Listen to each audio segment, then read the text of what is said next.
Gracious Heavenly Father, we thank you and praise the Lord tonight for such a time as this, that you have granted us, Lord, that we may come together like this in crowds to, Lord, praise you and to worship you. And Lord, to, Lord, participate in this great crusade of Father, Lord. Lord, I pray that you bless the word that has already gone forth by thy servant. Lord, I pray that you bless the word that has been read out. Lord, I pray that you bless thy servant and hide behind thy cross. And let thy voice and voice alone be heard tonight. Oh, we give all glory and honor to you, my Lord. Let there be great edification in the soul.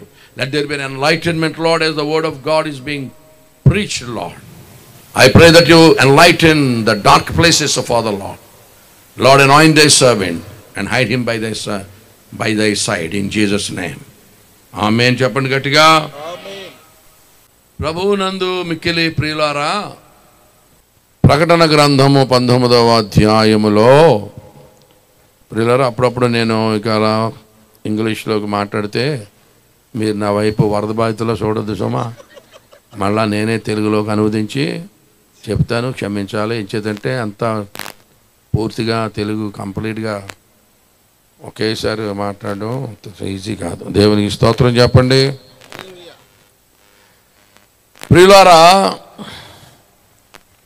మనం నివసిస్తున్నటువంటి కాలములు పరిగణలోనికి తీసుకొని ఏ పనైనా చేయాలి.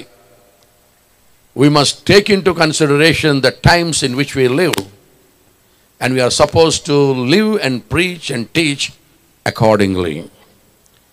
దేవుని బిడ్డలారా, ఈవేళ క్రైస్తవ సమాజం, ప్రత్యేకంగా హైందవ దేశమైనటువంటి మన భారతదేశంలో కొంచెం గడ్డు దినాలు ఎదుర్కొంటున్నట్లుగా తెలియనటువంటి వారు లేరు. దేవుని బిడ్డలారా, పరిస్థితులు చూస్తే అంత అనుకూలంగా కనబట్టలేదు. కనుక ఇటువంటి సందర్భంలో క్రైస్తవులను గూర్చినటువంటి మిస్అండర్స్టాండింగ్స్ చాలా ఉన్నాయి.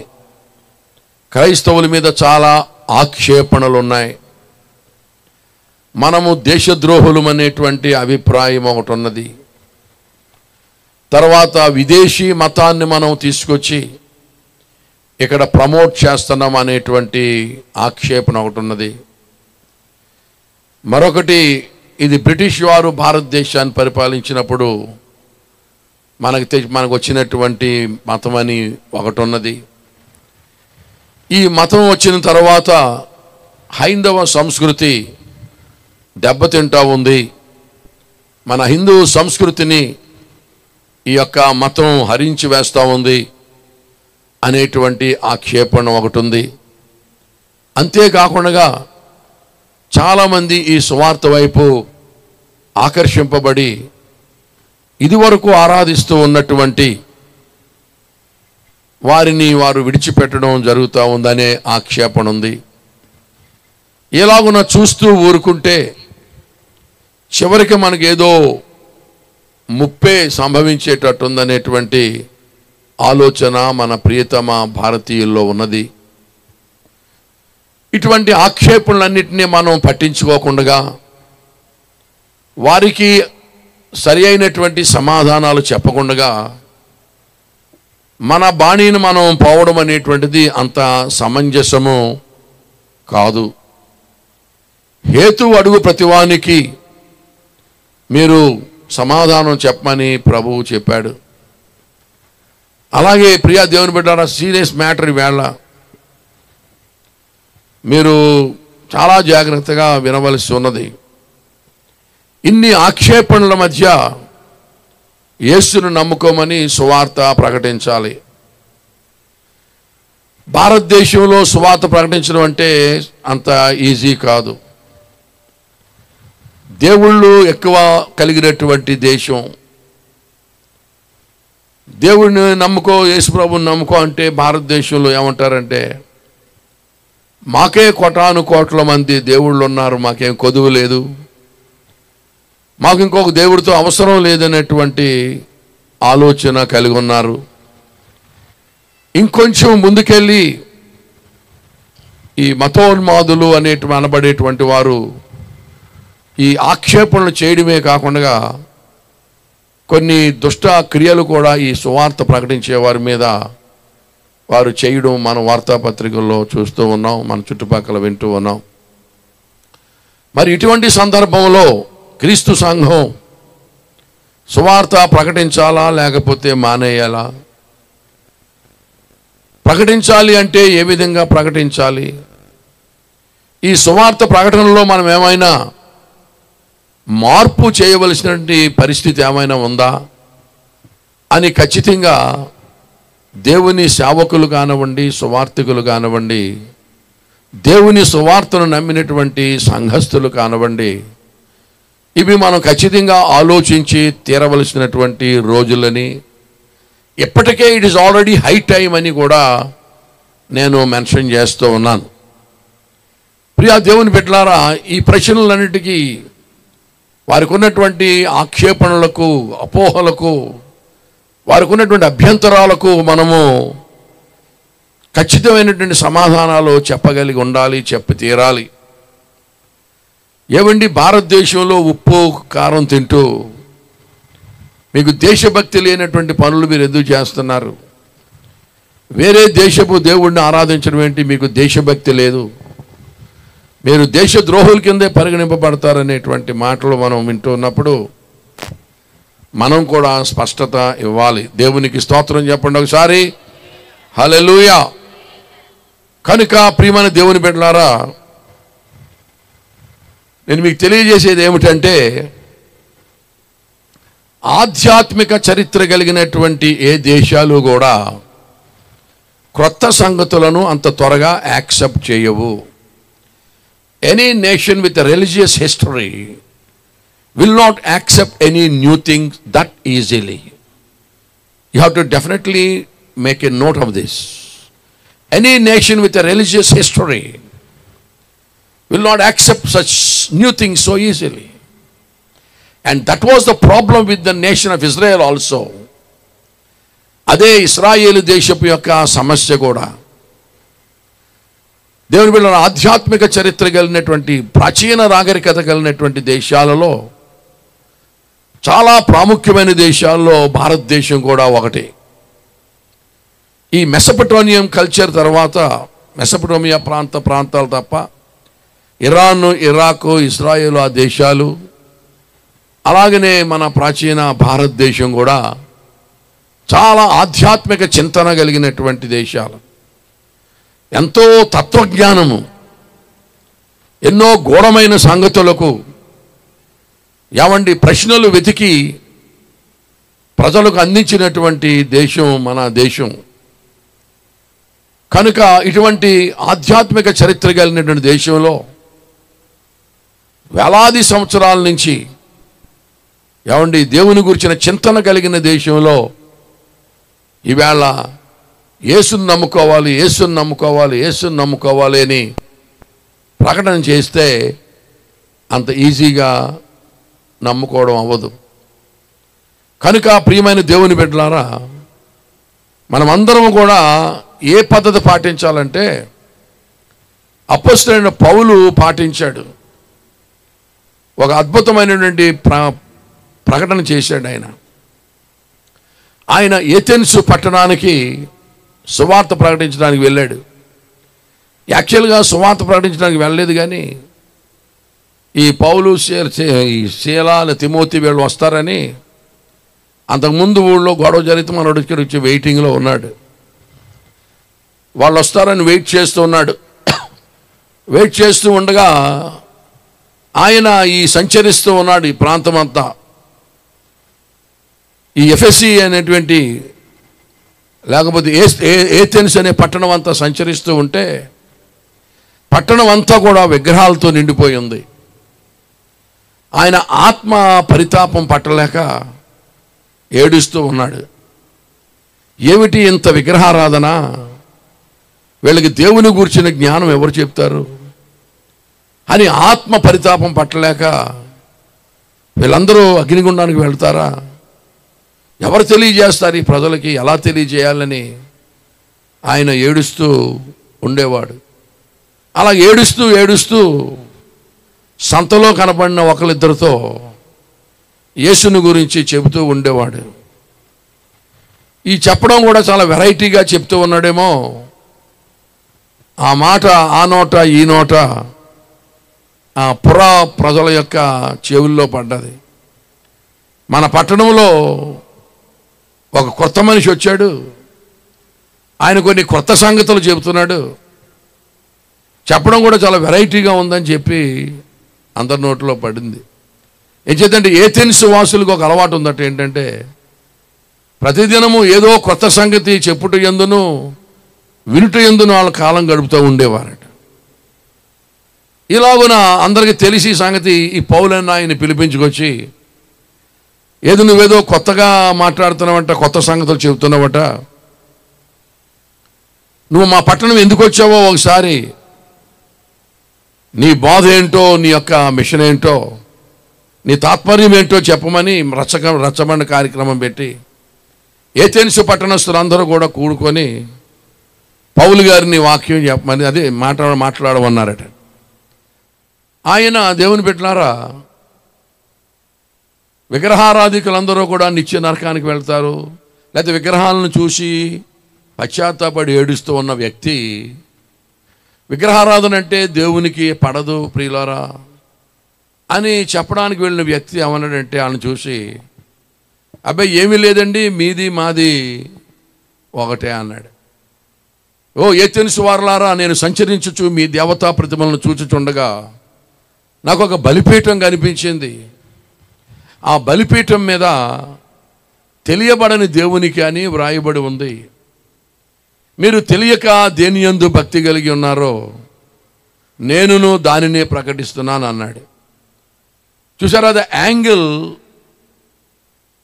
Which Paul fixed to get the entry point is absolutely unique.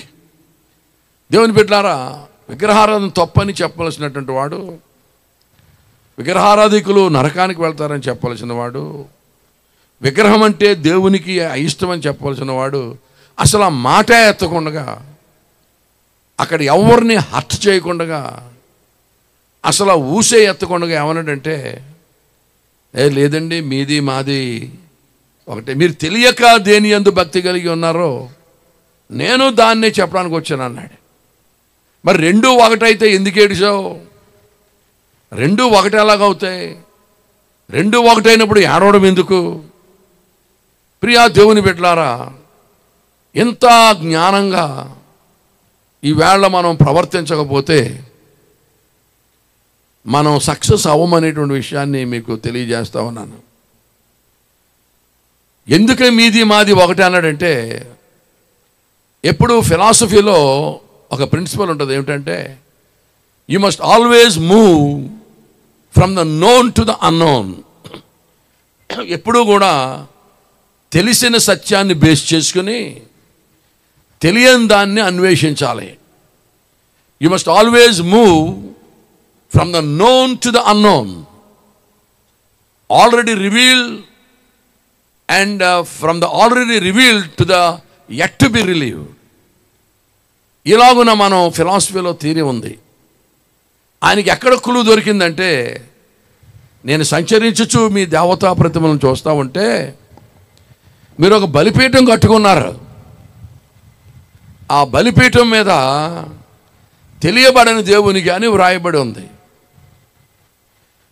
మీరు తెలియబడని దేవునికి అని వ్రాయబడి ఉంది అంటే మీరు బలిపీఠాలు కట్టుకున్నారంటే మీకు ఒక మహాసత్యం తెలుసు అన్నమాట. మీరు బలిపీఠం కట్టుకున్నారంటే మీరు బలులు అర్పిస్తున్నారన్నమాట. బలిపీఠాలు ఎందుకు కట్టుకుంటారు? బట్టలు ఉతుక్కోవడానికా? బలిపీఠాలు బలులు అర్పించడానికి కడతారు. ఓ బలులు అర్పిస్తున్నారు అంటే రక్తం చిందిస్తున్నారు అన్నమాట. రక్తం చిందిస్తున్నారు అంటే మీకు ఒక అద్భుతమైన సత్యం తెలుసు అన్నమాట. ఏమిటా సత్యం అంటే, పాప క్షమాపణ కొరకు రక్తం అవసరం అనేటువంటి ఒక వండర్ఫుల్ ప్రిన్సిపల్, ఒక డివైన్ ప్రిన్సిపల్ మీకు తెలుసు అన్నమాట. దాన్ని బట్టి నేను చాలా సంతోషిస్తూ ఉన్నాను. నేను కూడా ఆ విషయం చెప్పడానికే వచ్చాను. నేనేదో మీకు తెలియంది చెప్పడానికి వచ్చాను అనుకోకుండా సుమా. మీకు ఆల్రెడీ తెలిసిన దాన్నే నేను చెప్పడానికి వచ్చాను. మీరు బలిపీఠం కట్టుకున్నారు, బలిపీఠాలు కట్టుకున్నారు అంటే బలులు అర్పిస్తున్నారు అన్నమాట. బలులు అర్పిస్తున్నారు అంటే రక్తం చిందిస్తున్నారు అన్నమాట. రక్తం చిందిస్తున్నారంటే మీకు ఒక అద్భుతమైన సత్యం తెలుసు అన్నమాట. పాపం ఎక్కడైతే ఉందో పాప పరిహారం కొరకు రక్తం అవసరమని తెలిసిందన్నమాట మీకు.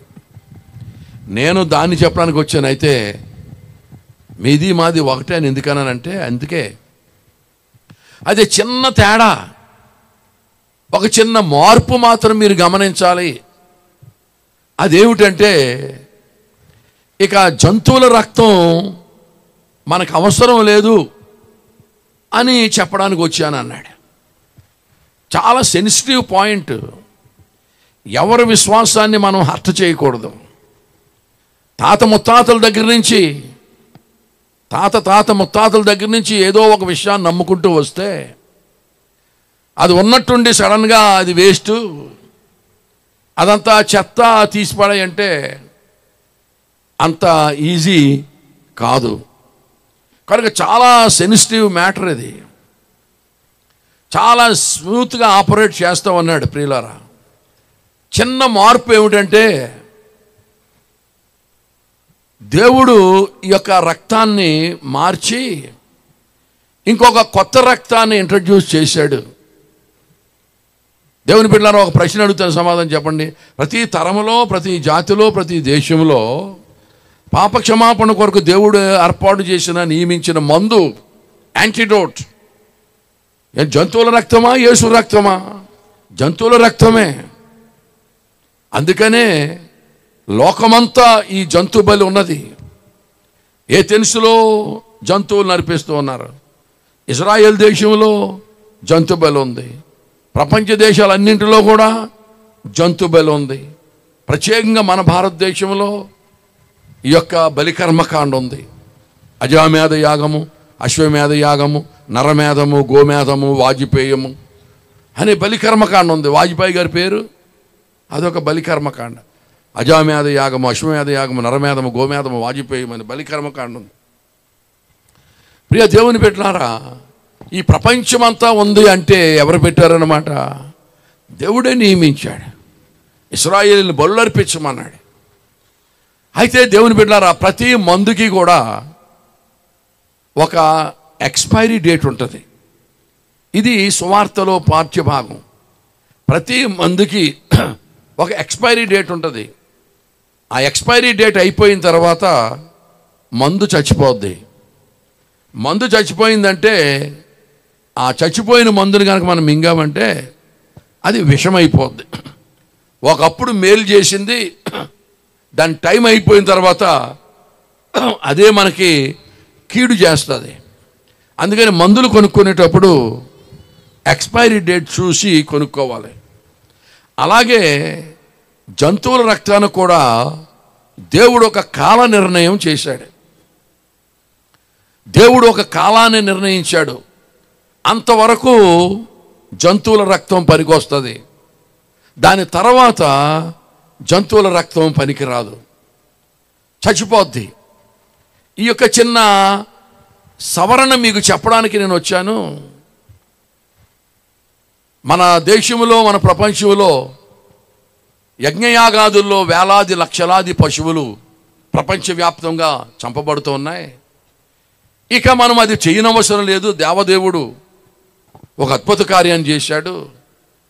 ఈ యొక్క జంతువుల రక్తాన్ని ఆయన తీసివేసి దాని స్థానములో దానికంటే శ్రేష్టమైన, మిక్కిలి విలువైన తన ప్రియ కుమారుని యొక్క రక్తాన్ని ప్రోక్షించి ప్రవేశపెట్టాడు.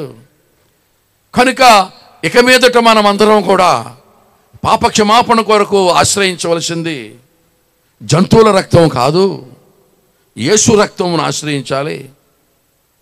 కనుక మీరు అభ్యంతర పడకపోతే ఈ మాట చెప్పడానికి మీ ఊళ్ళోకి వచ్చాను.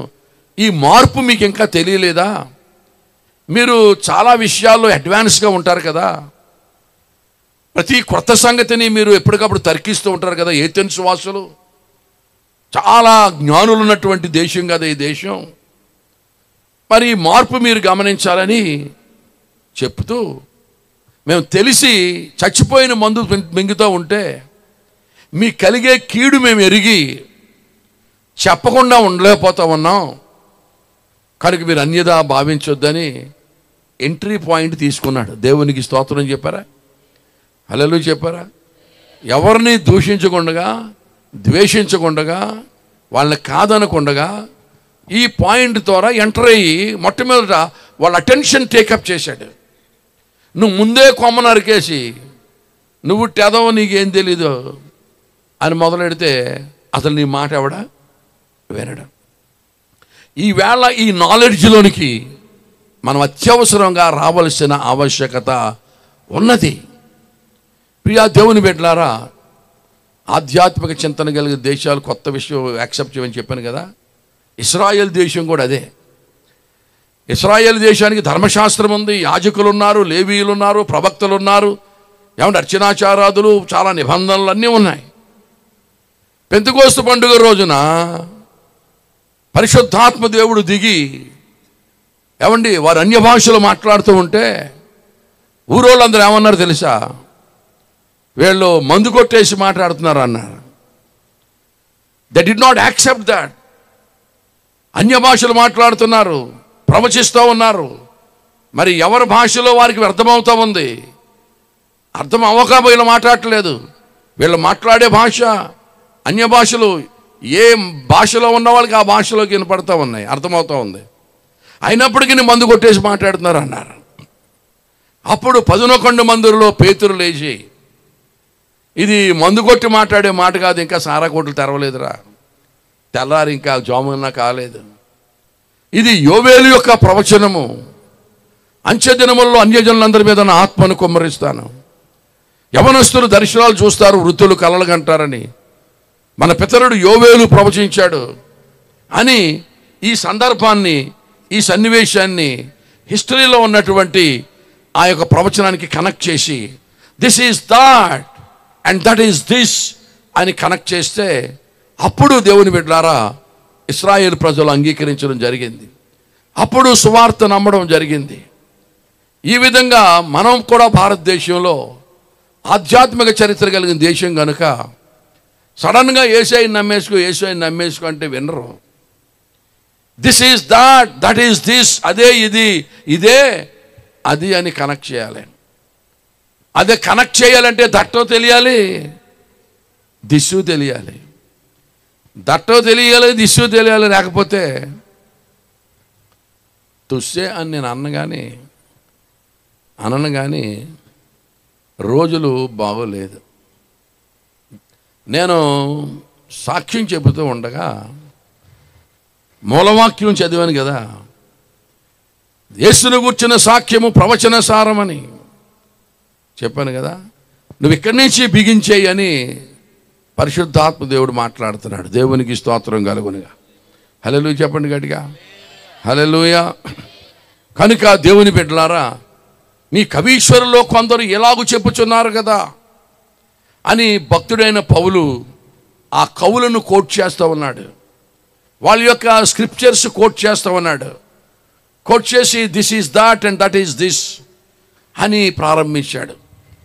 కనుక ఇవాళ మనం సువార్త ప్రకటించేటప్పుడు చాలా జ్ఞానంగా ప్రకటిస్తూ ఇదే మనదే, ఇది మనది కాదు అనేటువంటి అభ్యంతరాన్ని తొలగించాలి. మన భారతీయులు స్వతహాగా భక్తిపరులు, వేదాంతపరులు, దేవుడని తెలిస్తే దండం పెట్టుకుని లెంపలేసుకునేటువంటి స్వభావం గలవారు. మిగిలిన పాశ్చాత్య దేశస్తులాగా గేరపకోడీలు కాదు. భక్తిపరులు భారతీయులు కొంచెం దేవుడని తెలిస్తే మాత్రం దండం పెట్టుకుని లెంపలేసుకొని మొక్కేటువంటి స్వభావం కలిగిన వారు. ఈవేళ యేసుని ఎందుకు కాదంటున్నారంటే ఈయన మనోడు కాదనేటువంటి బీజం పడిపోయింది బాగా. ఈయన మనకు సంబంధం లేదు, మనోడు కాదు, మనకు కావలసినంత మంది ఉన్నారు, పెట్టింది మనకు కావలసినంత మంది ఉన్నారనేటువంటి ఆ భయంకరమైనటువంటి బీజం పడింది. అది కాదు, అది తప్పు, అది మనం ప్రకటించాలి. ఈవేళ ఇశ్రాయేలీయులు చేసినటువంటి పాపమే మన భారతీయులు కూడా చేస్తూ ఉన్నారు.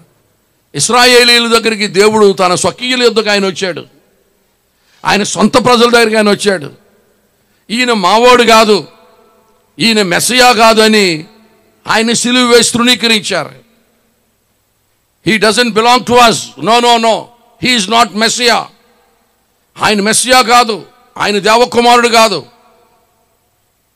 ఈయన సిలువ వేసేయండి, ఈయన రక్తం మా మీద మా పిల్లల మీద ఉండమని చెప్పి యేసును సిలువ వేశారు. ప్రియులారా, మావోడు కాదని. ఇప్పటికీ ఇశ్రాయేలీయులు చాలామంది యేసును నమ్మరు. అదే పని ఈవేళ మన భారతీయులు కూడా చేస్తూ ఉన్నారు. యేసు మనవాడే అనే సంగతి వాళ్ళకి అర్థం కావాలి. దేవునికి స్తోత్రం కలుగునుగాక. ఇదంతా ఇంట్రడక్షన్. ఇప్పుడు నేను పరిచర్యలోకి సేవలో కాక వాక్య పరిచర్యలోకి వెళ్తున్నాను. చిత్తగించండి. అంశం ఏమిటంటే మీది మాది ఒకటే. దేవుని బిడ్డలారా, ప్రపంచ దేశాల్లో అన్ని దేశాల కంటే ముందు దేవుణ్ణి వెతికినటువంటి వారు ఉన్నారంటే భారతదేశంలో ఉన్నారు. దేవుని వెతకువారు కలరేమో అని దేవుడు పరలోకంలో నుంచి చూస్తూ ఉన్నాడట. ఎవరైనా దేవుణ్ణి తెలుసుకోవాలని ఆశపడుతున్నారా? లేకపోతే ఎవరికాళ్ళే బతుకుతూ ఉన్నారా? దేవుని వెతకువారు కలరేమో అని దేవుడు వెతుకుతూ ఉంటే మన దేవునికి మన భారతీయ ఋషులు దర్శనమిచ్చారు. మన భారతీయ ఋషులు చాలామంది సర్వసంగ పరిత్యాగులై సంసారాలు విడిచిపెట్టి కాషాయ వస్త్రాలు ధరించుకొని కఠోరమైనటువంటి దీక్షలు చేస్తూ అసలు దేవుడు అన్నవాడు ఉన్నాడా? ఉంటే మనతో మాట్లాడతాడా? మనమేమైనా ఆయనతో మాట్లాడగలమా? Is it possible to have any rapport whatsoever with God? ఉన్నట్లయితే మంచోడా చెడ్డోడా, ఒక్కడా ఇద్దరా ముగ్గురా 25 మందా?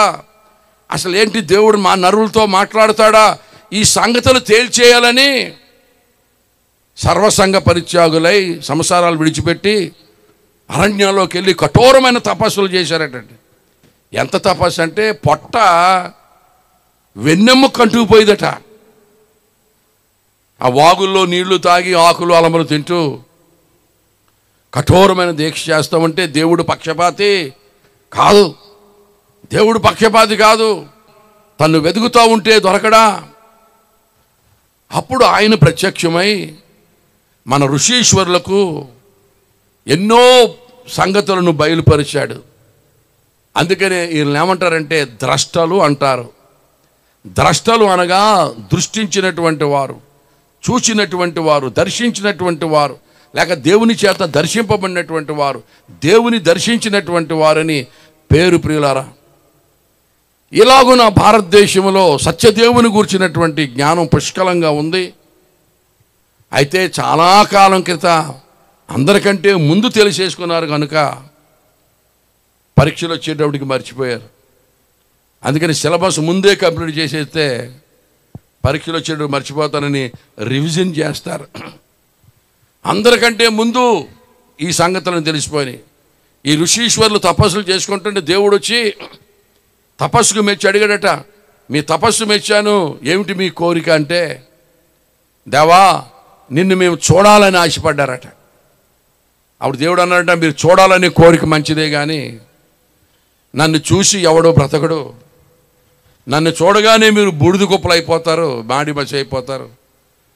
అంటే మరి ఎలాగ దేవా అంటే, నన్ను మీరు చూడడం సాధ్యం కాదు.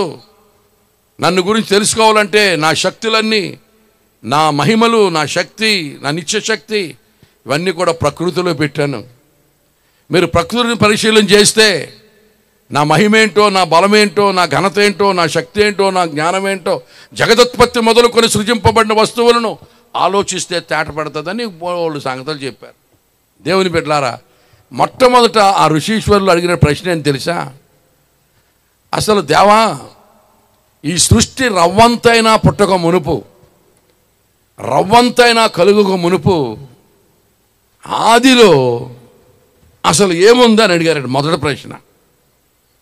ఆ మొదటి ప్రశ్నకే దేవుడు సమాధానం చెబుతూ, సృష్టి రవ్వంతైనా కలుగక మునుపు శబ్దబ్రహ్మం ఉన్నాడు, స్వరబ్రహ్మ ఉన్నాడు, నాదం ఉన్నది, నాదబ్రహ్మ ఉన్నాడు, ఓంకార స్వరూపుడు ఉన్నాడు అని మొట్టమొదట దేవుడే తెలియజేశాడు వాళ్ళకి.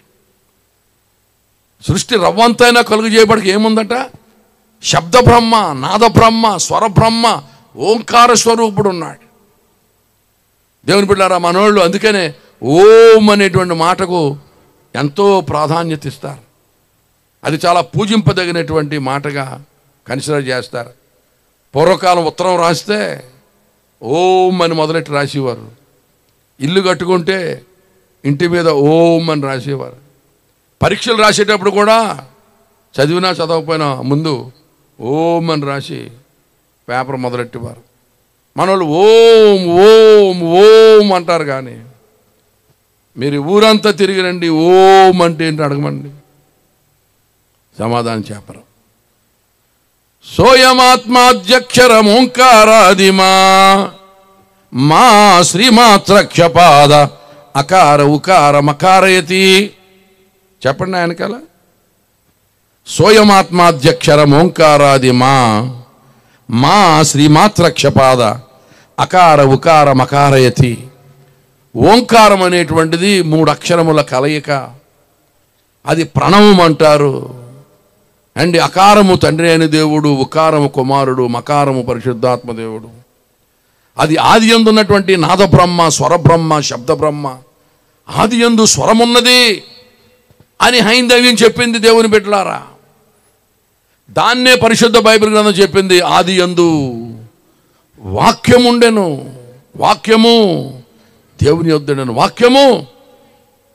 In the beginning was the Word, and the Word was with God, and the Word was God. The same was in the beginning with God, and all things were made by Him, and without was made not that was made. In He was life, and the life was the light of men, and the light shineth in darkness, and the darkness comprehended it not. And there was a man sent from God whose name was John. The same came for witness, to bear witness of that light, that all men through him might believe. అని మనకు ఎక్కడున్నది? యోహాను సువార్త 1వ అధ్యాయం. కనుక ఆది యందు ఓంకారం ఉన్నది, నాదబ్రహ్మ ఉన్నాడు, స్వరబ్రహ్మ ఉన్నాడని భారతదేశం చెప్పింది.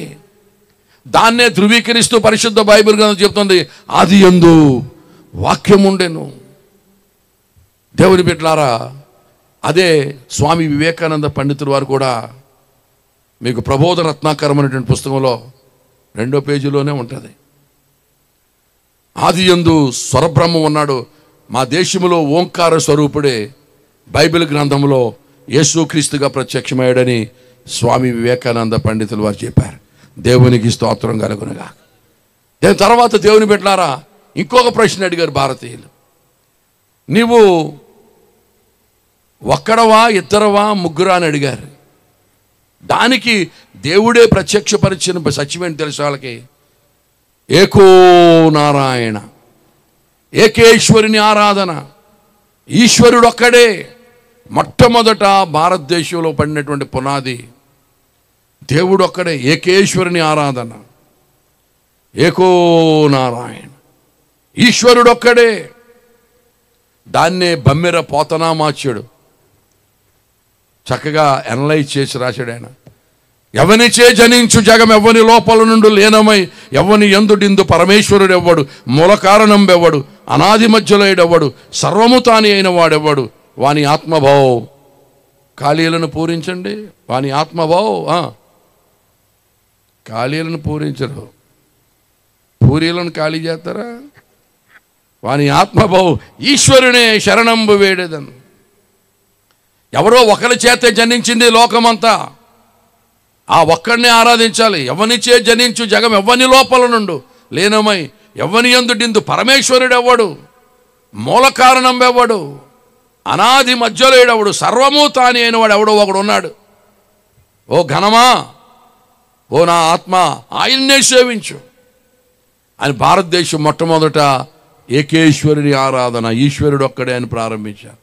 దానికి పరిశుద్ధ బైబిల్ గ్రంథం చెప్తుంది, దేవుడు ఒక్కడే, దేవునికి నరునికి మధ్యవర్తియు ఒక్కడే. దేవునికి స్తోత్రం చెప్పండి, హల్లెలూయా. మరి ఆ దేవుడు ఎటువంటి వాడు, ఆయన పర్సనాలిటీ ఎటువంటిది, ఆయన మూర్తిమంతం ఎటువంటిది అని అడిగారు. ఒకడే అంటే మాకులాగా ఒక్కడేనా, లేకపోతే ఇంకేమైనా స్పెషాలిటీ ఉందా అంటే అప్పుడు హైందవ కాన్సెప్ట్లో బ్రహ్మ, విష్ణు, మహేశ్వర అనే ఆ త్రిశూల్, ఆ త్రిత్వం అనేటువంటి కాన్సెప్ట్ హిందూ మైథాలజీలో కనబడతా ఉంది. దేవునిలో 3 భాగాలు, తండ్రి, కుమార, పరిశుద్ధాత్మ. ఈ ట్రినిటీ అనేటువంటి కాన్సెప్ట్ ప్రియమైన వారలారా, in a way other way it is in the Indian theology. వాళ్ళు త్రిత్వం అని ఉన్నది నమ్మారు. పరిశుద్ధ బైబిల్ గ్రంథం కూడా త్రిత్వాన్ని ప్రకటిస్తూ ఉంది. దేవునికి స్తోత్రం చెప్పండి. చెప్తున్నారు మన ఈవేళ పాస్టర్ గారు సందేశం ఏమిట్రా అంటే ఏం చెప్తారు? మీది మాది. దేవుని బిడ్డలారా, ఈవేళ ఎవరిని హట్ చేయకుండా మనం వాక్యం చెప్పని పరిస్థితి వచ్చింది. దాని తర్వాత వాళ్ళు అడిగిన ప్రశ్న ఏంటి తెలుసా? ఈ త్రిత్వం ఉన్నట్లయితే మరి ఈ లోకంలోనికి అసలు పాపం అంటే ఏమిటని అడిగారు. భారతదేశం అద్భుతమైన నిర్వచనం చెప్పింది పాపానికి.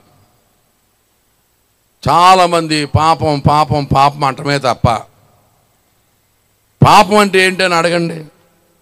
అయ్యో పాపం అనడమే తప్ప పాపానికి నిర్వచనం తెలీదు. కానీ భారతదేశం అందరికంటే ముందు పాపాన్ని నిర్వచించింది. ఏం చెప్పింది తెలుసా? నిషిద్ధ కార్యాచరణే పాప. నిషేధించిన కార్యాన్ని చేయడమే పాపం. నిషిద్ధ కార్యాచరణే పాప. ఏమంటే నిషేధించిన కార్యాన్ని చేయడమే. ఎవరు నిషేధించిన కార్యాన్ని ఎవరు చేయడం పాపం? దేవుడు నిషేధించిన కార్యాన్ని మానవులు చేయడం పాపం. నిషిద్ధ కార్యాచరణే పాప. దానికే బైబిల్ చెబుతుంది ఆజ్ఞాతిక్రమమే పాపం. ఎంత ఎగ్జాక్ట్గా టాలీ అవుతుంటే అసలు మీకు మాకు సంబంధం లేదు, మీది వేరు మాది వేరు అని ఎలా చెప్పగలుగుతామండి? దేవుని బిడ్డలారా, అయితే వశిష్ఠ మహర్షి ఇంకొంచెం లోతుగా వెళ్ళి పాపాన్ని నిర్వచించాడు. ఆయన ఇంకా డీటెయిల్గా నిర్వచించి ఏమన్నాడు తెలుసా? నరుని దోషము వలన పాపము కలుగదు, దాని మూలము మరెచటనో గలదన్నాడు. మరి మీకు ఎంతమందికి అర్థమవుతుందో తెలియదు. కానీ నరులు దోషము చేసిన వలన పాపులు కాదట, దాని మూలం ఏదో ఉందంటే ఆరిజిను అని వశిష్ఠ మహర్షి నిర్వచించాడు. అంటే దాని మూలం ఎక్కడున్నది? ఏదేను వనములో ఉంది. మానవులు పాపం చేశారు కాబట్టి పాపులు కాదు, వాళ్ళ స్వభావ సిద్ధంగా పాపులని నిర్వచించాడు ఆయన. అందుకని ఇంగ్లీష్లో ఒక సామెత ఉంటుంది, కన్జ్యూమింగ్ ఫైర్ అనే పుస్తకంలో ఆస్వాల్డ్ స్మిత్ రాస్తాడు, an apple tree is not an apple tree because it gives apples, because it's an apple tree it gives apples అన్నాడు. దాన్నే మన పండితులు ఏం చెప్పారంటే, man is not a sinner because is sinning, because already sinner he's sinning, and man is not a transgressor because he transgressing the law, because already transgressor he transgressing the law. అంటే అర్థం ఏంటంటే మానవుడు పాపాలు చేశాడు కాబట్టి పాపి కాదు, పాపి కాబట్టి పాపాలు చేస్తాడు. అది యాపిల్ పాలు కాసింది కాబట్టి యాపిల్ చెట్టు కాదట, అది యాపిల్ చెట్టు కాబట్టి యాపిల్ కాయలు కాసిందా? ఒకవేళ కాయకపోయినా దాని విత్తనమే యాపిల్ విత్తనం. యాపిల్ పళ్ళును బట్టి మనం యాపిల్ చెట్టు అంటలా, అది యాపిల్ కాయలు కాసింది కాబట్టి యాపిల్ చెట్టు అవలా, అది యాపిల్ చెట్టు కాబట్టి యాపిల్ కాయలు కాసింది. అది యాపిల్ కాయలు కాయకపోయినా యాపిల్ చెట్టే, దాని విత్తనము యాపిల్. అలాగే మానవులు కూడా పాపాలు చేశారు కాబట్టి పాపులు కాదు, పాపులు కాబట్టి పాపాలు చేస్తారు, పాపాలు చేయకపోయినా పాపులే. ఇది నిర్వచించారు. అందుకనే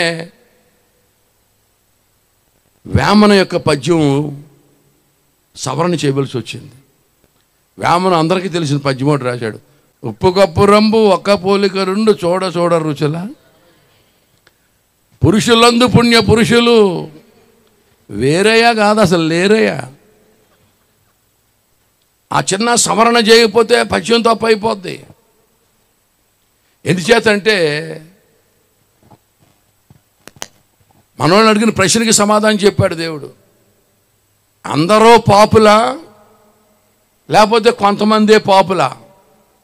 పాపం అంటున్నటువంటి జాతులు కానీ తెగలు కానీ గోత్రాలు కానీ గట్రా ఏమన్నా ఉన్నాయా భూమి మీద అని నిలదీసి అడిగారు, తేటగా అడిగారు దేవుణ్ణి. పాపము సోకని, పాపము అంటని మనుషులు కానీ తెగలు కానీ కులాలు కానీ గోత్రాలు కానీ జాతులు కానీ భూమి మీద ఉన్నాయా అంటే మన శాస్త్రం ఏం చెప్పింది తెలుసా? హైందవ్యం కామక్రోధవశ సర్వే దేవఋషి పితృమాన మానవ. పితృదేవతలు, గృహదేవతలు, ఋషులు అందరూ కామక్రోధం వశమైపోయారు. కామక్రోధవశ సర్వే దేవఋషి పితృమాన మానవ. పితృదేవతలు, గృహదేవతలు, ఋషులు అందరూ కామక్రోధం వశమైపోయారు అని హైందవ శాస్త్రం చెప్పింది. దానికి బైబిల్ ఖచ్చితంగా చెబుతుంది, నీతిమంతుడు లేడు, ఒక్కడును లేడు, అందరూ పాపము చేసి దేవుడు అనుగ్రహించి మహిమను పొందలేకపోతారు. కనుక ఇంత ఎగ్జాక్ట్గా టాలీ అవుతూ ఉంది. ఈవేళ మీరు తెలియక దేని యందు భక్తి కలిగి ఉన్నారో, సైంధవ సహోదరులారా, ప్రియతమ భారతీయులారా, మీరు దయచేసి అన్యదా భావించొద్దు. యేసును మావాడు కాదనుకోవద్దు, పరదేశవాడు అనుకోవద్దు. మేమేదో మనకు తెలియంది, మనకు లేనిది, మన ఇంట వంట లేనిది మేము ఆచరిస్తున్నామని దయచేసి అనుకోవద్దు సుమా. మీరు గమనించాలి, ఈ శాస్త్రాలన్నీ కూడా మనవే. ఈ సంగతి అంతా అందరికంటే ముందు మన దగ్గరే ఉన్నది. మనం ఎంతో ప్రాచీనమైనటువంటి నాగరికత కలిగిన వారం. మనకు తెలియనటువంటి సత్యము లేదు. మన భారతీయ ఋషులు చాలా కఠోర తపస్సులు చేసి ఈ మహాసత్యాలను మనకు అందించారు. అయితే కాలము గడిచే కొలది మనం వాటిని శ్రద్ధగా పాటించడం మర్చిపోయాం. ఇవన్నీ వాళ్ళ నుంచి వచ్చినవే, మన దగ్గర నుంచి వచ్చినవే. నీతిమంతుడు లేడు, ఒక్కడను లేడు. దాని తర్వాత అడిగారు, మరి అందరూ కామక్రోధం వశమైపోతే, అందరూ పాపులైపోతే దానికి విరుగుడేంటి దేవా? మరి పాపులు పరిశుద్ధులు అవడం ఎలాగా? ఈ పాపానికి విరుగుడేమిటి అంటే దేవుడే బయలుపరిచిన మహాసత్యం మన ప్రియులకు. సర్వపాప పరిహారో రక్త ప్రోక్షణం అవశ్యం తద్ రక్తం పరమాత్మేన పుణ్యదాన బలియాగం. ఇదన్నా తెలియాలి. పాపం పోవాలంటే ఖచ్చితంగా రక్తము చిందించబడాలి అని రక్త ప్రోక్షణ సిద్ధాంతం మీద భారతదేశానికి పునాది వేయబడింది. రక్త ప్రోక్షణ సిద్ధాంతం మీద పునాది వేయబడింది. వేళ రక్తం అక్కర్లేదనేటువంటి స్థితికి మనం రావడం జరిగింది. రక్తం అక్కర్లేకుండానే, రక్తాన్ని కోరుకోకుండానే పాపక్షమాపణ పొందవచ్చు అనేటువంటి పరిస్థితికి మనం దిగజారడం జరిగింది. కానీ భారతదేశం పునాది అది కాదు, ఖచ్చితంగా రక్తం చిందించబడాలి. ఇంకో శ్లోకం కూడా చెప్పారు, నపుణ్యం దానధర్మశ్చ నకర్మశ్చ పుణ్యం భవేత్ నపుణ్యో ప్రాణధనర్ష జగత్పుణ్యం నాస్తి నాస్తి అని చెప్పారు. నపుణ్యం దానధర్మశ్చ అంటే దాన ధర్మముల వల్ల పుణ్యము కలగదు. నకర్మశ్చ పుణ్యం భవేత్ అంటే మానవుడు ఏ కర్మ చేసినా పుణ్యాత్ముడు కాలేడు. నపుణ్యో ప్రాణధనర్ష జగత్పుణ్యం నాస్తి నాస్తి అంటే దేవుడే దిగి వచ్చి మానవుల కొరకు ప్రాణదానం చేయాలి. దేవుడే దిగి రావాలి. ఖచ్చితంగా దానికంటే వేరొక సంఘటన జరగదు. ఇంకా మరి దేనివలన నరుని పాపము పరిహారం అవడం సాధ్యం కాదు. ఈ పాపాత్ముడైన మనిషి మరలా పుణ్యాత్ముడిగా మార్చబడాలంటే దేవుడే దిగి రావాలి. నపుణ్యం దానధర్మశ్చ దాన ధర్మముల వలన పుణ్యము కలగదు. నకర్మశ్చ పుణ్యం భవేత్ మానవుడు ఏ కర్మ చేసినా పుణ్యాత్ముడు కాలేడు. నపుణ్యో ప్రాణధనర్ష జగత్పుణ్యం నాస్తి నాస్తి అంటే దేవుడే దిగి వచ్చి ప్రాణదానం చేసి రక్తం చిందిస్తే తప్ప పాపక్షమాపణ కలుగుదని హైందవ సిద్ధాంతం. దేవుని బిడ్డలారా, ఆ దేవుడే దిగి వచ్చి ఆ రక్తం చిందించినటువంటి సంఘటన పరిశుద్ధ బైబిల్ గ్రంథంలో వ్రాయబడి ఉంది. ఈ సత్యం కూడా రాశారు. రక్త ప్రోక్షణ లేకుండా పాపక్షమాపణ కలుగుదని సామాన్యముగా చెప్పవచ్చును కదా. ఎంత ఎగ్జాక్ట్గా హైందవ మూలోపదేశానికి, హైందవ పునాది సిద్ధాంతానికి, క్రైస్తవ బోధ, పరిశుద్ధ బైబిల్ గ్రంథపు బోధ ఇంత స్పష్టముగా మక్కీగా టాలీ అవుతూ ఉంటే, ఈవేళ భారతదేశము యేసునక్కర్లేదని, యేసు పొరుగువాడని మనం చెప్పకూడదు సహోదరులారా. ఆయన మనవాడే అని మీకు తెలియజేయడానికి నా యొక్క ప్రయత్నం. దేవునికి స్తోత్రం చెప్పండి గట్టిగా. హల్లెలూయా. నీతిమంతుడు లేడు ఒకడు. భారతదేశం ఆది యందు ఓంకారం ఉంది, నాద బ్రహ్మం ఉందని చెప్పింది. క్రైస్తవ్యం ఆది యందు వాక్యం ఉందని చెప్పింది. ఏమంటే భారతదేశం ఏకో నారాయణ, నారాయణుడు ఒక్కడే అని చెప్పింది. ఏకేశ్వరుని ఆరాధన అని చెప్పింది. బైబిల్ చెప్తుంది దేవుడు ఒక్కడే, దేవునికి నరునికి మధ్యవర్తి ఒక్కడే అని చెబుతా ఉంది. భారతదేశం త్రిత్వముల గురించి చెప్పింది. ఏమంటే బ్రహ్మ విష్ణు మహేశ్వర కాన్సెప్ట్లో, దేవుని యొక్క మూర్తిమంతములో, ఆయన పర్సనాలిటీలో తండ్రి కుమార పరిశుద్ధాత్మ అనేటువంటి ఆ ట్రినిటీ ఉందని పరిశుద్ధ బైబిల్ గ్రంథం చెప్తుంది. ఏమండి పాపానికి వచ్చేసరికి నిషిద్ధ కార్యాచరణే పాపమని భారతదేశం నిర్వచనం చెప్పింది. ఆజ్ఞాతికరమే పాపమని పరిశుద్ధ బైబిల్ గ్రంథం చెప్తుంది. దేవుని బిడ్డలారా, నరుని దోషం వల్ల పాపము కలుగదు, దాని మూలం ఎచ్చటనో కలిగి ఉందండి. ఆ నరుని యొక్క దోషములకు మూలము ఏదేను వనంలో ఉంది. అందరికీ ఆదాము నుండి పాపము సంక్రమించిందని దేవుని వాక్యం చెబుతా ఉంది. మరి పాపమునకు విరుగుడు ప్రాయశ్చిత్తము ఖచ్చితంగా రక్త ప్రోక్షణ కలగాలి. తద్రక్తం పరమాత్మేనా పుణ్యదాన బలియాగం, పరమాత్ముడే దిగి రావాలని హైందవ సాంప్రదాయం, హైందవ సనాతన ధర్మం చెప్తా ఉంది. దేవుని బిడ్డలారా, రక్త ప్రోక్షణ లేకుండా పాప క్షమాపణ కలుగుదని సామాన్యముగా చెప్పవచ్చును కదా అని పరిశుద్ధ బైబిల్ గ్రంథం చెబుతా ఉంది. దేవుని బిడ్డలారా, అందరూ పాపులా, కొంతమందే పాపులా అన్నదానికి కామ క్రోధ వశా సర్వే దేవ ఋషి మానవ పితృదేవతలు, గృహదేవతలు, ఋషులు అందరూ కామక్రోధం వశమైపోయారని ఏమండి హైందవ శాస్త్రం చెప్పింది. భారతదేశపు గ్రంథాలు చెప్పినాయి. ఏమండి పరిశుద్ధ బైబిల్ గ్రంథం చెబుతుంది, నీతిమంతుడు లేడు, ఒక్కడను లేడు, అందరూ పాపము చేసి దేవుడు అనుగ్రహించి మహిమను పొందలేకపోతున్నారని. ప్రియా దేవుని బిడ్డలారా, ఒక మొక్క మీకు చెప్తాను, సాధ్యమైనంత మట్టుకు అర్థం చేసుకోవడానికి ట్రై చేయండి. ప్రియా దేవుని బిడ్డలారా, పాపి పుణ్యాత్ముడు అవ్వడం అనేది ఒక పెద్ద కాన్సెప్ట్. మీకు ఇందాక నేను ఒక శ్లోకం చెప్పాను, నపుణ్యం దానధర్మస్య నకర్మస్య పుణ్యం భవేత్, నపుణ్యో ప్రాణధనస్య జగత్పుణ్యం నాస్తి అని.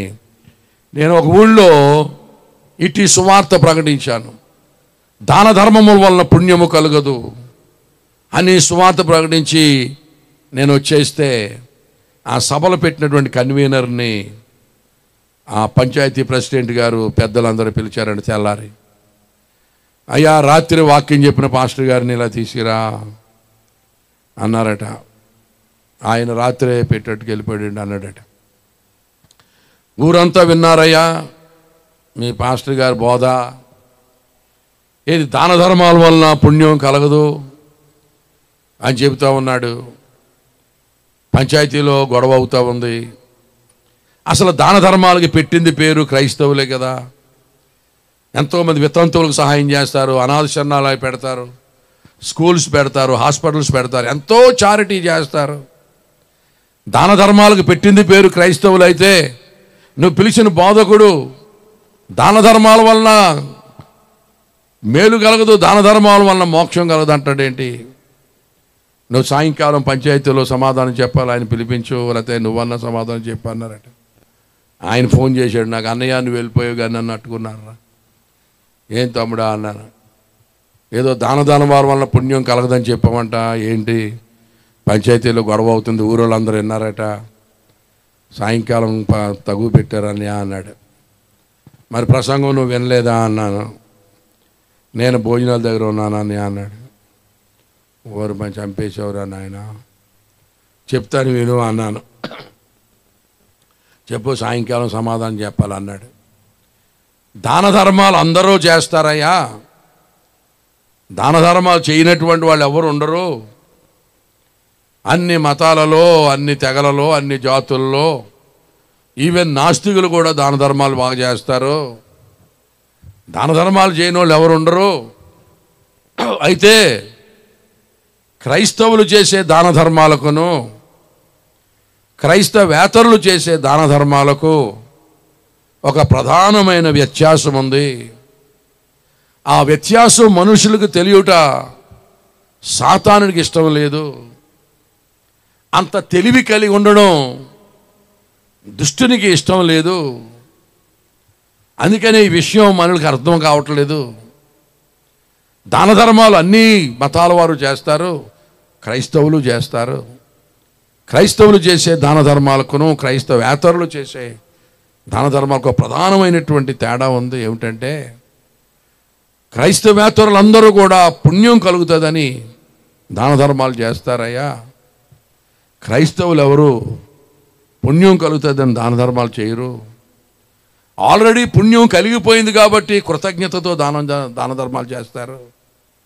ఎప్పుడైతే వాళ్ళు యేసునందు విశ్వాసం ఉంచారో, ఎప్పుడైతే తమ అతిక్రమాల దగ్గర విషయంలో పాప పశ్చాత్తాపం పడి యేసు రక్తాన్ని కోరుకుని ప్రభు దగ్గర పశ్చాత్తాపడి బాప్తిసం పొందారో, వాళ్ళ పాపాలన్నీ పరిహరింపబడి పుణ్యాత్ములు అయిపోయారు. ఎందుచేతంటే నీ పాపములు అన్నడు నేను జ్ఞాపకం చేసుకున్నానని దేవుడు చెప్తా ఉన్నాడు. పడమటికి తూర్పుకి ఎంత దూరమో మీ అతిక్రమాలను మీకు అంత దూరపరిచాను అంటా ఉన్నాడు. నీ పాపములు నా వీపు వెనక భాగానికి వేసేస్తానన్నాడు. సముద్రపు అగాధంలోకి వేసేస్తానన్నాడు. ఎంత ఘోర పాపినైనా నేను ప్రేమతో క్షమిస్తానన్నాడు. కనుక ఎప్పుడైతే వీళ్ళు ప్రభు రక్తాన్ని కోరుకొని మారు మనసు పొంది పాపక్షమాపణ పొంది దాని నిమిత్తం బాప్తిసం పొందారో, వారి పేర్లు జీవగ్రంథంలో రాయబడిపోయి పుణ్యాత్ములు అయిపోయారు. ఆ పుణ్యాత్ములు అయిపోయిన సందర్భంగా కృతజ్ఞతతో దాన ధర్మాలు చేస్తారు తప్ప పుణ్యాత్ములు అవుదామని చేయరు. క్రైస్తవేతరులకి మిగిలిన వారికి అదే తేడా. ఆల్రెడీ మనకు పుణ్యం కలిగిపోయింది, మన పాప పరిహారం జరిగిపోయింది. ప్రభువు మనల్ని కనికరించాడు. యేసు రక్తము చేత కడగబడ్డాం. ఆయన రక్తంలో శరీరంలో పాలు పంపులు పొందాం. నమ్మి బాప్తిసం పొందిన వాడు రక్షింపబడని చెప్పాడు. కనుక మన పాప అతిక్రమం దాచిపెట్టేవాడు వర్ధిల్లడు, వాడు ఒప్పుకొని విడిచిపెట్టేవాడు కనికరం పొందినన్నాడు. ఈ లేఖనాలను నెరవేరుస్తూ యేసునందు విశ్వాసం ఉంచాం, పుణ్యాత్ములు అయిపోయాం. కనుక కృతజ్ఞతతో నిండిపోయి దేవుడు చేసిన మేలుకు మనం కృతజ్ఞతతో నిండిపోయి దాన ధర్మాలు చేస్తాం, త్యాగాలు చేస్తాం, చారిటీ చేస్తాం. పుణ్యం కలిగిపోయిందని చేస్తాం తప్ప మనం కలుగుతుందని చేయం. ఈ వ్యత్యాసం తెలిసిందా అన్నాను. తెలిసిందని ఆ సాయంకాలం తొలగొట్టేతాను అన్నాడు. ఆ తర్వాత ఏం చేశాడో నాకు ఫోన్ చేయలేదు. దేవుని బిడ్డలారా, ఈవేళ పాపాత్ములు పుణ్యాత్ములు అవ్వాలని ప్రభుత్వమే ఎంతో చొరవ తీసుకొని కోట్లాది రూపాయలు శాంక్షన్ చేస్తూ ఉంది. పుష్కరాలు కానీ ఇటువంటి మానవులు పుణ్యాత్ములయ్యే అవకాశం ఏదైనా వస్తే, మానవులు పుణ్యాత్ములు కావాలి, పునీతులు కావాలని కోట్ల రూపాయలు ప్రభుత్వం వెచ్చించి చక్కటి ఏర్పాట్లు చేసి మానవులందరినీ కూడా ఆ పుణ్యాత్ములయ్యేటువంటి కార్యక్రమంలో పాలు పంపులు పొందమని గవర్నమెంట్ ఎంకరేజ్ చేస్తూ ఉంది. పుష్కరాల్లో అంటే మానవులందరిలో ఒక తపన ఉంది ఏంటంటే ఎలాగైనా ఈ పాపం వదిలించుకోవాలి. మీరు ఎక్కడ ములగమంటే అక్కడ ములుగుతాం, ఏం చేయమంటే అది చేస్తాం, ఏమి పని చేయమంటే పని చేస్తాం. మాకు కావలసింది పాప విముక్తి. మనుషుల్లో ఉండబట్టే, ఆ బాధ ఉండబట్టే, ఆ తపన ఉండబట్టే లక్షలాది మంది కోట్లాది మంది తరలి వచ్చి ములగడానికి కారణం వారిలో ఒక కాంక్ష ఉంది, వారిలో ఒక ఆశ ఉంది. ఏంటంటే ఈ పాపము నుంచి విడుదల పొందాలి, ఈ పాపము నుంచి పరిహారం పొందుకొని పునీతులం అవ్వాలి, పుణ్యాత్ములం అవ్వాలి అనే తపన ఉండబట్టే కోట్ల కొలది మనుషులు రావడం ఉంది. దేవుని బిడ్డలారా, సాధారణంగా మానవుల్లో ఈ తపన ఉంటుంది, పాప విముక్తి పొందాలని ఆశ ఉంటుంది.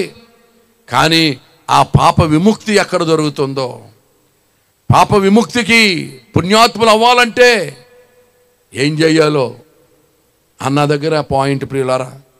పుణ్యాత్ములు అవ్వాలంటే దేవుడు ఒక మాట చెప్తున్నాడు. రోమీయులకు రాసిన పత్రిక 5వ అధ్యాయము 18వ వచనం. కాబట్టి తీర్పు ఒక్క అపరాధం మూలమున వచ్చినదై మనుషులకు అందరికీ శిక్షా విధి కలుగుటకు ఎలాగూ కారణమాయనో అలాగే ఒక్క పుణ్యకార్యము వలన.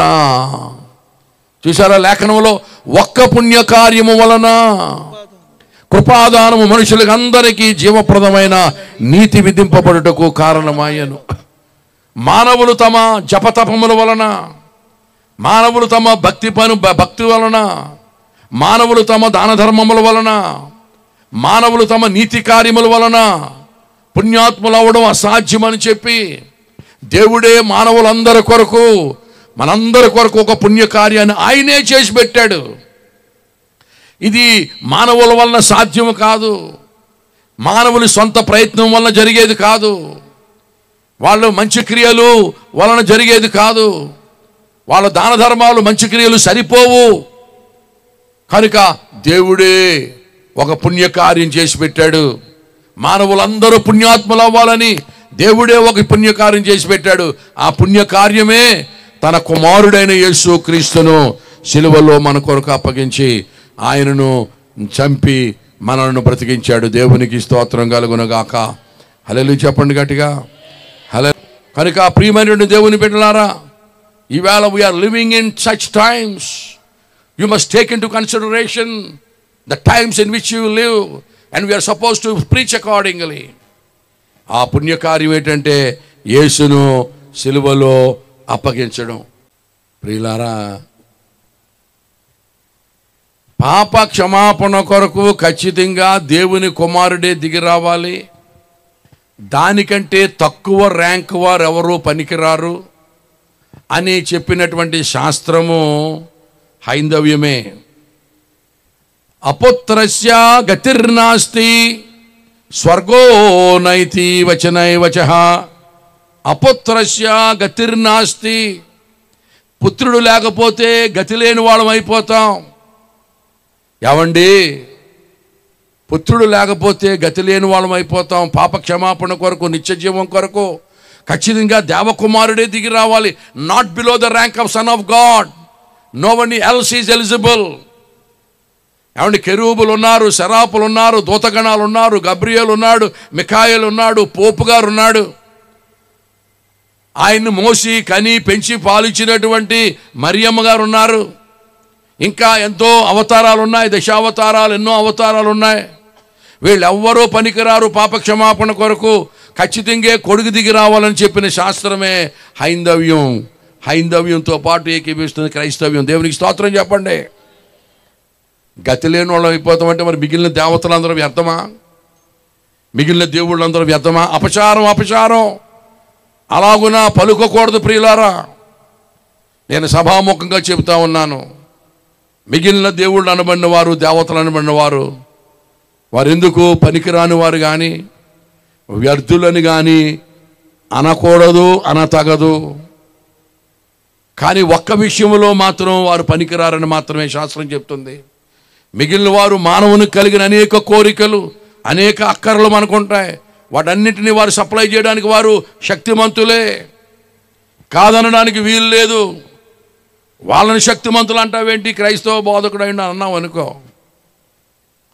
మళ్ళీ పెద్ద అంశం ఎత్తుకోవాలి. యెఫ్తా అంటాడు, మీకు మీ దేవుడు ఇచ్చినటువంటిది మీరు అనుభవిస్తున్నారు కదా, మాకు మా దేవుడు ఇచ్చింది కొన్ని వందల సంవత్సరాల నుంచి మేము ఉంటున్నాం అని ఎత్తుకున్నాడన్న సంగతి మళ్ళీ జ్ఞాపకం చేయవలసి వస్తుంది. దేవునికి స్తోత్రం కలుగునుగా. చెప్పండి గట్టిగా, హల్లెలూయా చెప్పండి. రెండు చేతులు పైకెత్తండి, దేవునికి స్తోత్రం చెప్పండి గట్టిగా. ఖచ్చితంగా కొడుకే దిగి రావాలి అని హైందవ్యం చెప్పింది. ఆ కొడుకు కూడా ఎలా పుట్టాలో, ఎక్కడ పుట్టాలో కూడా మన శాస్త్రమే చెప్పింది. అందరిలాగా పుట్టడానికి వీలు లేదు. అతని పుట్టుక ఒక వింతైన రీతిలో ఉండాలి, ఉండబోతూ ఉంది. He's not going to born as every other man or woman. His birth is going to be something drastically different. చాలా వింతైన రీతిలో పుట్టబోతున్నాడు, పుట్టాలి, పుడతాడు అని శాస్త్రం చెప్పి ఏం చెప్పింది తెలుసా? ఓం శ్రీ కన్యాసుతాయ నమః. ఈశపుత్రంచ మాం విద్ధి కుమారి గర్భ సంభవం మ్లేచ్ఛ ధర్మస్య వక్తారాం వసీహో. పలకండర్రా, నోరు శుద్ధి అవుతుంది పెదవది, తిరగదు నోరే. ఈశపుత్రంచ మాం విద్ధి కుమారి గర్భ సంభవం మ్లేచ్ఛ ధర్మస్య వక్తారాం వసీహో. అంటే కుమారి గర్భమున యేసు అను కుమారుడు పుడతాడు. ఓం శ్రీ కన్యాసుతాయ నమః. కన్యక గర్భవతి కొడుకుని కంటది. ఏమండి, దేవుడు బయలుపరచకపోతే ఊహించి చెప్పడానికి సాధ్యమా? గెస్ చేసి రాయడానికి సాధ్యమా? కన్యక గర్భవతి అయి కొడుకుని కంటది. దేవుని బిడ్డలారా, పరిశుద్ధ బైబిల్ గ్రంథం అదే చెప్పింది. యేసయ్య పుట్టుక అలాగే జరిగింది. కన్యక గర్భవతి మరియా అనే కన్యక పరిశుద్ధాత్మ గర్భం ధరించి కుమారుని కన్నది. దేవునికి స్తోత్రం కలుగునుగా. చెప్పట్లేదు మీరు. మళ్ళా కొడుకు కూడా ఎక్కడ పుట్టాలో పిన్ పాయింట్ యాక్యురసీతో కూడా మన హైందవ శాస్త్రమే చెప్పింది. ఎంత విశాల ప్రపంచంలో ఇన్ని దేశాలు ఉండగా ఊహించి గెస్ చేసి, వైల్డ్ గెస్ చేసి అండ్ పిన్ పాయింట్ యాక్యురసీతో ఆ పరాత్పరుడు, ఆ వేదవేద్యుడు, ఆ యజ్ఞ పశువు, ఆ విరాట్ పురుషుడు, ఆ దేవకుమారుడు, ఆ ప్రజాపతి ఎక్కడ పుట్టబోతున్నాడో, ఎక్కడ పుట్టాలో పిన్ పాయింట్ యాక్యురసీతో చెప్పింది హైందవ మతం. దేవునికి స్తోత్రం కలుగునగాక. ఏం చెప్పింది తెలుసా? అంబస్య పారే భువనస్య మధ్యే నాకస పుష్టే మహతో మహియాన్ శుక్రేణ జ్యోతిర్గంశిష అనుప్రవిష్ట ప్రజాపతి గర్భే అంతః. అంబస్య పారే, పార్రా పార్రా అంటారు శ్రీకాకుళం జిల్లా వాడు. అంబస్య పారే అంటే ఆకాశంలోంచి వస్తాడు. భువనస్య మధ్యే, భూమధ్యపురంలో పుడతాడు. శుక్రేణ జ్యోతిర్గంశిష అనుప్రవిష్ట ప్రజాపతి గర్భే అంతః. ఆ ప్రజాపతి అని దేవుడు పుట్టినప్పుడు ఆకాశంలో ఒక తేజో నక్షత్రం వెలుస్తుంది. దేశమా దేశమా దేశమా గమనించు, గుర్తుపట్టు అని హైందవ్యం చెప్పిందంటే అంత పిన్ పాయింట్ యాక్యురసీతో భూమధ్యపురంలో పుడతాడట. ఆకాశంలోంచి వస్తాడంట. అంబస్య పారే భువనస్య మధ్యే, భూమధ్యపురంలో పుడతాడు. ఇంగ్లాండ్లో పుట్టాడు, ఆస్ట్రేలియాలో పుట్టాడు, లేకపోతే రష్యాలో పుట్టాడు, సూపర్ పవర్ అనుకున్న దేశాల్లో పుట్టాడు, మన దేశంలో పుట్టాడు. భూమికి నట్టనడుమా, హెస్కేల్ గ్రంథంలో అంటాడు, భూమికి నట్టనడుమ నివసించు ప్రజలు అంటాడు. ఆ భూమికి నట్టనడుము పుడతాడని హైందవ్యం చెప్పింది, శాస్త్రం చెప్పింది. ఎగ్జాక్ట్గా అలాగే భూమధ్యపురంలో బెత్లెహేములో యేసయ్య పుట్టాడు. దేవునికి స్తోత్రం చెప్పట్లేదు. హల్లెలూయా చెప్పాలి గట్టిగా. హల్లెలూయా హల్లెలూయా. ఆయన ఎలా పుట్టాలో చెప్పింది శాస్త్రమే, ఎక్కడ పుట్టాలో చెప్పింది శాస్త్రమే. ఏమంది? ఆ పుట్టినాయన పుట్టినోడు పుట్టినట్టుంటే మన పనికి రాడు. ఖచ్చితంగా అతడు చనిపోవాలి. అప్పుడే మనకు ఉపయోగం, అప్పుడే మనకు మేలు. లేకపోతే ఆ పుట్టినాయన వలన ప్రయోజనం లేదని కూడా శాస్త్రమే చెప్పింది హైందవ్యం. ఏమని చెప్పింది తెలుసా? ప్రజాపతిర్దేవేభ్యాం ఆత్మానాం యజ్ఞం కృత్వా ప్రాయశ్చిత్తః. ప్రజాపతి అయిన దేవుడు యజ్ఞమైపోవాలి.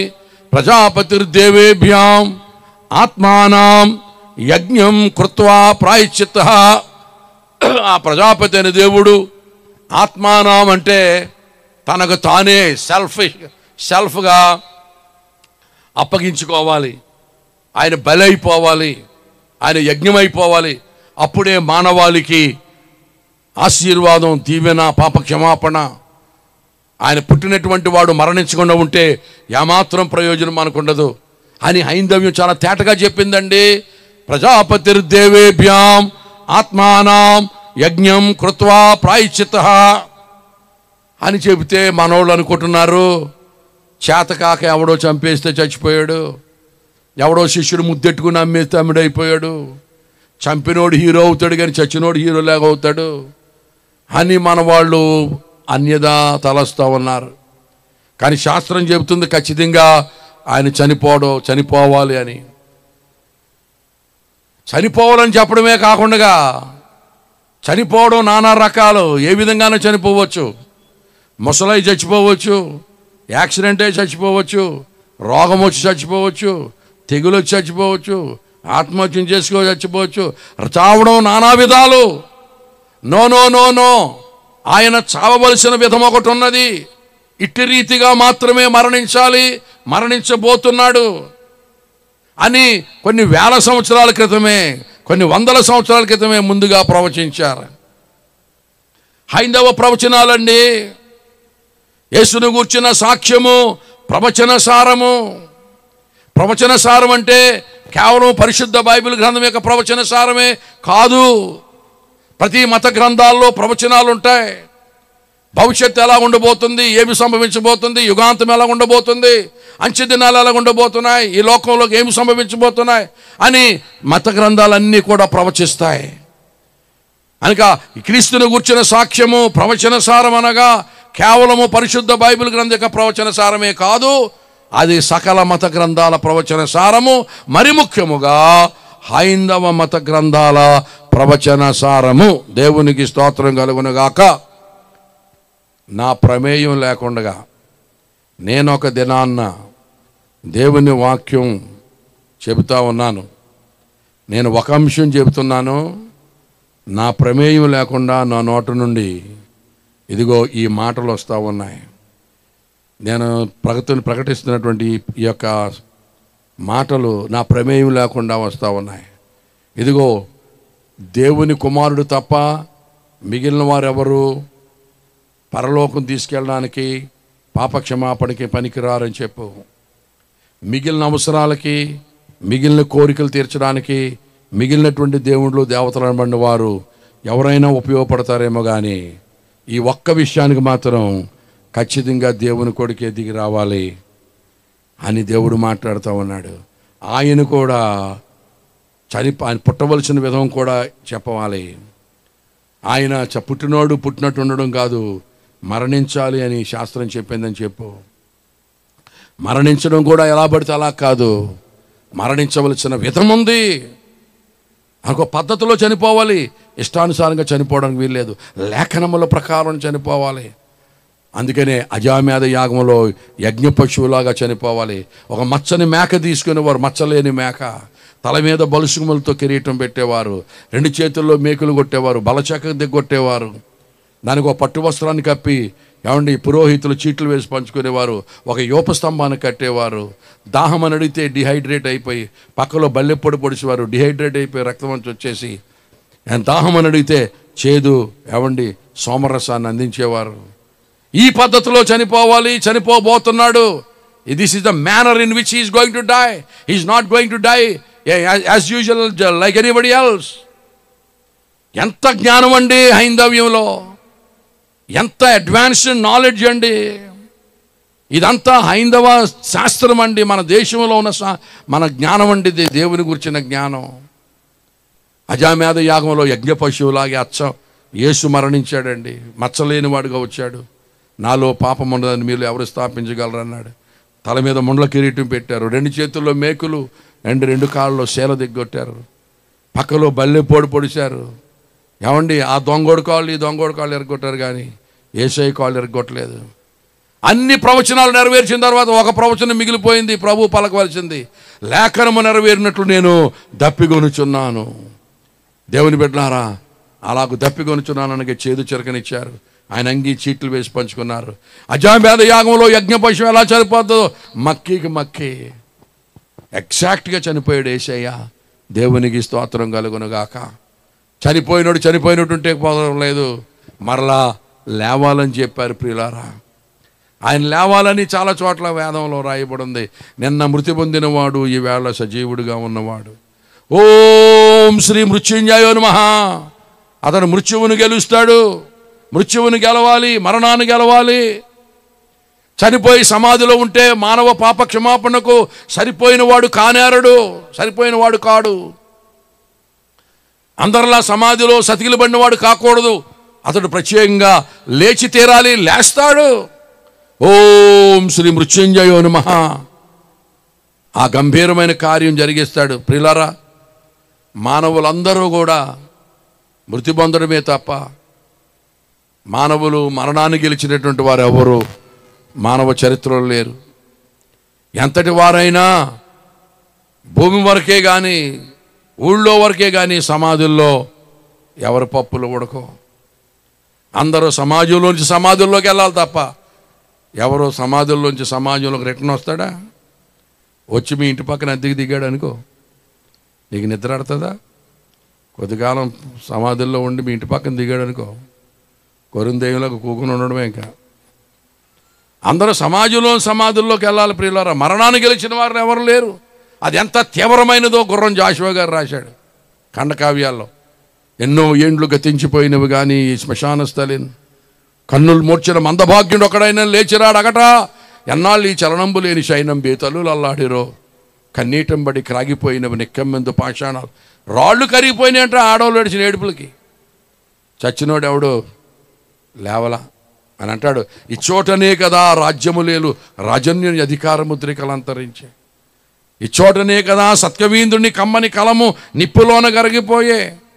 ఇచ్చోటనే కదా పేరెన్నికనుగన చిత్రలేఖను కుంచేయ నశయించి. ఇచ్చోటనే కదా లేత ఎల్లాలి నల్లపూసల సౌరు గంగలో కలిసిపోయి. ఏమంటే శ్మశానానికి లేత ఎల్లాలో ముదిరిల్లాలో తేడా ఉంటుందా? అదని గ్యాస్ స్టవ్ సిమ్ములు వేయడానికి. రే లేత ఎల్లాలి సిమ్ములు వేయటండి గ్యాస్ స్టవ్ అటండి. కిరసనాలు తగలెట్టడమే తప్ప. ఇది పిశాచులతో నిఠాలేక్షణుడు గజ్జె కదలించేవాడు రంగస్థలంబు. ఇది మరణదూత తీక్షణమో దృష్టిలోలయ అవని బాలించి భస్మసింహాసనం అన్నాడు ఆయన. అందరూ భస్మీపట్నం అయిపోయి బూడిదైపోవడమే తప్ప బతికి పట్టకట్టినాడు లేడు మానవ చరిత్రలో. కానీ ఆ దేవకుమారుడు అన్నవాడు మరణాన్ని గెలుస్తాడు. ఓం శ్రీ మృత్యుంజయ నమః. దేవుని బిడ్డలారా, మానవ చరిత్రలో మరణాన్ని విధించి సమాధుల్లో నుంచి సమాజంలోకి వచ్చిన ఏకైక దేవకుమారుడి పేరు నజరేయుడని యేసుక్రీస్తు నాథుడు. ఓ మరణమా నీ ముల్లెక్కడా, ఓ మరణమా నీ విజయం ఎక్కడా అని మరణాన్ని విధించిన వాడు యేసయ్య. దేవునికి స్తోత్రం కలుగునుగాక. కనుక దేవుని బిడ్డలారా, మీరు తెలియక దేని యందు భక్తి కలిగి ఉన్నారు. మేమును దానినే ప్రచురం చేస్తున్నాం. క్రైస్తవుల్ని మీరు వేరే విధంగా అర్థం చేసుకోవద్దు. ప్రియా భారతీయ సహోదరులారా, ఈ సారాంశమంతా మనదేనండర్రా. ఈయన మన ప్రవచనపు సారం అండర్రా. ఈ లేఖనాలన్నీ, ఈ మంత్రాలన్నీ, ఈ యొక్క శ్లోకాలన్నీ కూడా నెరవేర్చుకుంటూ వచ్చినవాడు నజరేయుడని యేసుక్రీస్తు నాథుడర్రా. ఆ చనిపోయిన తిరిగి లేచిన వాడు మరలా తిరిగి రావాలని కూడా శాస్త్రం చెప్పింది. శ్రీమద్ విరాట్ పోతులూరు వీరబ్రహ్మం గారు చెప్పాడు. ఒక వీరభోగ వసంతరాయుడి లోకంలోకి రాబోతున్నాడు. ఆర్భాటముతోనూ ప్రధాన దూత శబ్దముతోనూ దేవుని బోరతోనూ రాబోతున్నటువంటి వీరభోగ వసంతరాయుడు యేసుక్రీస్తు నాథుడే. దేవునికి స్తోత్రం కలుగునుగాక. అదర్రా మనం యాంగిల్ మార్చాలి. మన భారతీయ సహోదరుల మీద ఉన్నటువంటి మనకున్న అభ్యంతరాలు, ఆక్షేపణలు, మన మీద ఉన్న విరోధ భావము కంప్లీట్గా తొలగాలి. ఆయన మనవాడే, this is that and that is this అని కనెక్ట్ చేయాలి. ఏమండి, మీరు తెలియక దేని యందు భక్తి కలిగి ఉన్నారో మేము దాన్నే సెలవిస్తున్నామని చెప్పాలి. ఈ శ్లోకాలన్నీ ఏమండి తెల్లోడు రాశాడటండి. ఈ శ్లోకాలు, ఈ యొక్క సంస్కృతం తెల్లోడికి వచ్చా, అమెరికా వాడికి వచ్చా, ఇంగ్లాండ్కి వచ్చా, ఆడికి తెలుగు వచ్చా? ఒకసారి దొరగారు ఏమండి ఆడికి వచ్చాడు మా దగ్గరికి. అనకాపల్లి తీసుకెళ్తే ఇదే ఊరు అన్నాడు. దేని పేరు? అనకాపల్లి అన్నాను. ఓ ఈజ్ ఇట్ అనకాపల్లి అన్నాడు. అనకాపల్లి నేనంటే అనకాపల్లి అన్నాడు. అది సంస్కృతం ఏమి రాతాడండి?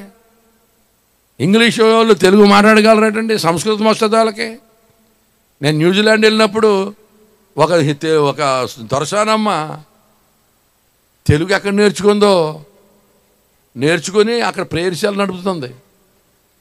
నేను వెళ్ళేసరికి అంటుంది వాక్యం చెబుతూ, 2 కొరింథీయులు 7వ అధ్యాయము, 2 కొరింథీయులు 7వ అధ్యాయానికి ఓ ప్రభునందు పీలారా, 2 కొరింథీయులు 7వ అధ్యాయము, నీటి మంటులారా మాంసం పకోడీ అంటుంది. బైబిల్లో మాంసం పకోడీ ఎక్కడ ఉందిరా? ఓ నీటి మంటులారా మాంసం పకోడీ, నీతి మంతులారా మోసపోకడు అనడానికి నీటి మంటులారా మాంసం పకోడీ. 2 కొరింథీయులు 7వ అధ్యాయం 2 కొరింథీయులు 7వ అధ్యాయానికి వచ్చిన పాట. దేవుని బిడ్డలారా, వాళ్ళ సంస్కృతం వచ్చి వాళ్ళ మీద ఏడుస్తావు ఎందుకురా నాయన? మందేరా ఇదంతానా? యేసయ్య మనోడు, దేవునికి స్తోత్రం కలుగును గాక. హల్లెలూయా. మన దేశము ఆయనను కనుగొనును గాక, మన దేశం ఆయన తెలుసుకొనును గాక. ఇశ్రాయేలీయులు చేసిన తప్పుదమే మన దేశస్తులు కూడా చేస్తూ, ఇశ్రాయేలీయులు యేసును తనవారని ఎరుగుక ఆయన ఎలాగ సిలువ వేశారో, మనవాళ్ళు కూడా యేసు మనవాడని ఎరుగుక ఆయనను ప్రకటించే వారిని ఏమండి వారు దూషిస్తూ ద్వేషిస్తూ ఉన్నారు, తెలియక ప్రియులారా. కనుక దేశమా ఎన్నో సంగతులు ఉన్నాయి. నేనైతే తెల్లారి వరకు చెప్పగలను కానీ మీకు వినుటకు శక్తి చాలనందున ముఖములలో ఆ కల కనపడుతుంది నాకు. దేవునికి స్తోత్రం.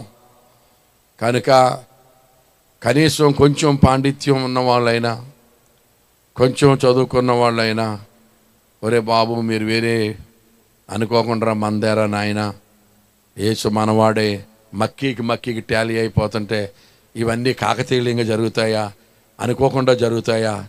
ఇంత యాక్యురేట్గా టాలీ అయిపోతుంటే మనోడు కాదని ఎలాగంటున్నావు? నీకు ఇంగితం ఎలాగ ఒప్పుకుంటుంది నాయన?